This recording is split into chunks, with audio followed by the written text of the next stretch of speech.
The lecture hall of the Galactic Military Academy settled into complete silence as Commander Baris approached the podium. Tiered rows curved around the chamber, filled with cadets representing 12 different intelligent species. Crystalline Valkyrians adjusted their rigid frames, gas-formed Nethians drifted slowly in place, and cybernetic Corvan officers calibrated their mechanical optics. Every student was prepared to absorb another lesson in galactic warfare theory. Today, Commander Baris announced, his deep voice echoing clearly, "We will discuss kill ratios." A holographic display ignited behind him, projecting glowing statistics into the air. Symbols and numbers rotated calmly, representing the most respected military powers in the galaxy. The Thraxian Empire's elite shock units displayed a kill ratio of 12.1. The Corvan Dominion's enhanced soldiers registered 18.1. The Hivemind Zephyrites, renowned for flawless coordination, peaked at an impressive 22.1. These figures, Baris explained, gesturing toward the data, represent thousands of years of warfare. Genetic refinement, technological superiority, and refined doctrine. The cadets nodded. These were numbers they had memorized, benchmarks of dominance. A young Alter-Ion cadet named Melissa raised her hand, her luminescent blue skin glowing faintly. "Commander," she asked, "where do humans rank?" "Earth isn't listed." A quiet ripple of curiosity moved through the hall. Humans were newcomers, biologically unimpressive by galactic standards. No exoskeletons. No claws. No natural armor. Commander Baris allowed a small smile. "An excellent question." The hologram shifted. Instead of neat statistics, chaotic imagery appeared, ancient human battlefields, crude weapons, trenches, ruined cities, and later, spaceborne conflicts against hostile alien forces. Humans, Baris said, are recent participants in galactic warfare.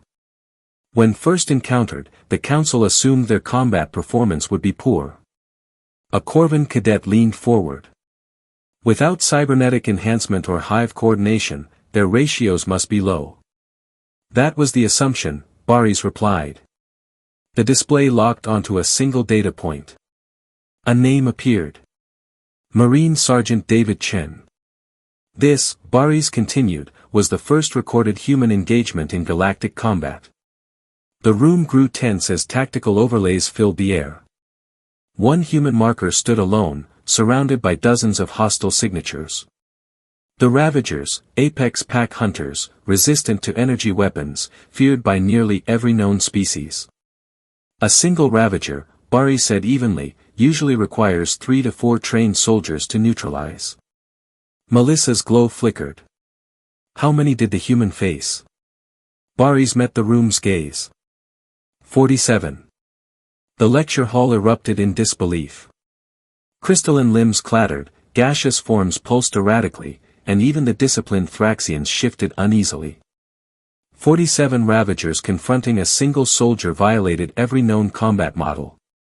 Impossible, an Anthian cadet insisted. Surely the human retreated.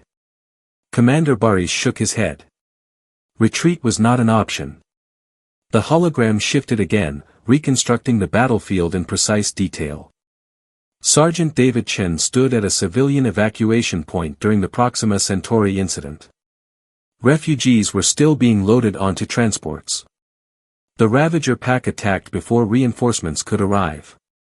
The engagement lasted 4 hours and 17 minutes, Baris said quietly. The cadets watched as the lone human marker moved through the hostile swarm. At first, enemy signals vanished slowly. Then, with increasing frequency, red indicators blinked out one by one. The Ravagers adapted, regrouped, and pressed harder. The human adapted faster. When Allied forces finally reached the site, Baris continued, they found Sergeant Chen still standing. The display froze. 47 hostile markers were gone. Silence consumed the hull. A Thraxian cadet spoke hesitantly. What weapons did he use? Standard issue, Baris replied. Kinetic rifle, sidearm, basic armor, and a field medical kit. Confusion spread again. "You are asking the wrong question," Bari said. The hologram exploded into motion, showing dozens of separate human engagements across multiple star systems. Different environments. Different enemies. Similar outcomes. Lone humans or small squads overcoming overwhelming odds. "This is not about one exceptional soldier," Baris explained. "It is about a pattern." Data cascaded across the air. Numbers climbed far beyond established galactic norms. Engagement after engagement showed humans adapting in real time, using terrain, psychology, timing, and enemy behavior against them. Melissa's voice trembled. "What is their average kill ratio?" Baris paused. Then he pressed a control. A single number appeared, glowing softly. 847 to 1. The number seemed to challenge reality itself. A Corvan cadet demanded, "What technology enables this?" "None," Baris replied. The display shifted again, showing ancient human conflicts. Primitive warriors holding impossible lines. Soldiers refusing retreat despite overwhelming losses. Individuals making decisions that defied logic but changed outcomes. "Humans evolved on a death world," Baris said. "Predators, disasters, scarcity. Survival demanded adaptability." He turned to face the cadets. "When faced with impossible odds, humans do not surrender. They become unpredictable. Creative. Relentless." The room remained utterly still. Commander Baris allowed the images to fade before speaking again. "What humans possess cannot be engineered," he said. "It cannot be replicated." The hologram displayed Earth, its violent storms, massive predators, unstable climates, and hostile terrain. A world that punished weakness without mercy. Human evolution, Baris continued, rewarded those who refused to give up. The cadets watched footage of Sergeant Chen's battle slowed and analyzed. He funneled Ravagers into narrow corridors, exploited their pack instincts, turned debris into traps, and used brief pauses to administer field treatment. Every disadvantage became a weapon. He did not overpower them, Baris explained. He outthought them. The human did not fight harder. He fought smarter. Baris turned back to the class. "This behavior is not rare among humans." More footage appeared. Different soldiers. Different conflicts.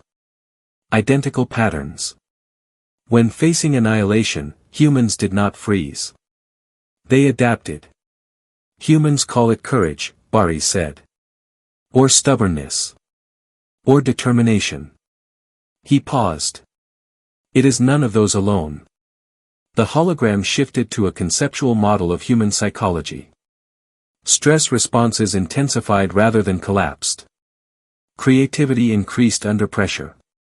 Fear sharpened focus instead of paralyzing it.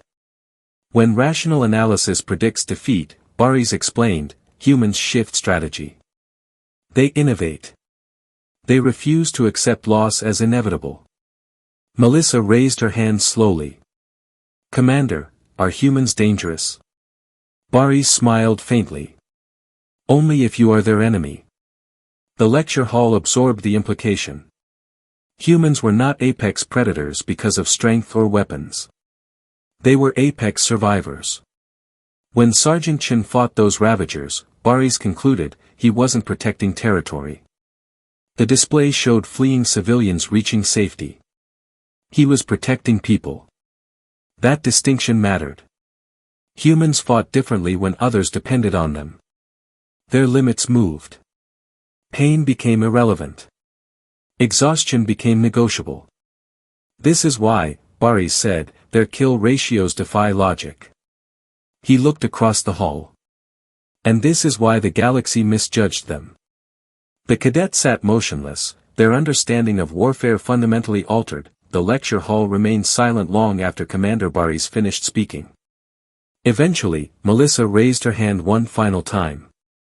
"Commander," she asked softly, "are humans our allies?"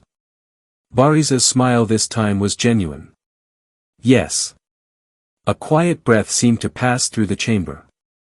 And that, Baris continued, is the only reason the rest of us can sleep peacefully. The hologram displayed joint operations between humans and allied species. Defensive lines held. Evacuations completed. Wars ended faster than projected. When humans fight for themselves, Baris said, they are formidable. When they fight for others, he added, they are unstoppable. The data faded, replaced by a single image of Earth viewed from orbit. Human military doctrine does not prioritize domination, Baris explained. It prioritizes survival. That philosophy reshaped every battlefield humans entered. They did not seek glory. They sought outcomes. Remember this, Baris said to the cadets. Humans are not defined by their weapons. He gestured toward the fading number. They are defined by their refusal to lose. As the session concluded, cadets remained seated, contemplating the reality they now understood. Humans were not anomalies. Sergeant Chen was not exceptional. He was typical. Intelligence agencies later confirmed the truth. Frontier humans developed the same traits repeatedly. Adaptation. Ingenuity. Relentless resolve. The galaxy feared humans not because of fleets or firepower. It feared them because they endured. Commander Baris gathered his notes and left the podium. Behind him, future officers sat in silence, knowing one thing with certainty. If humanity ever stood alone against the galaxy would not win easily. And if humanity stood beside you, no enemy would break your line. The lesson was complete.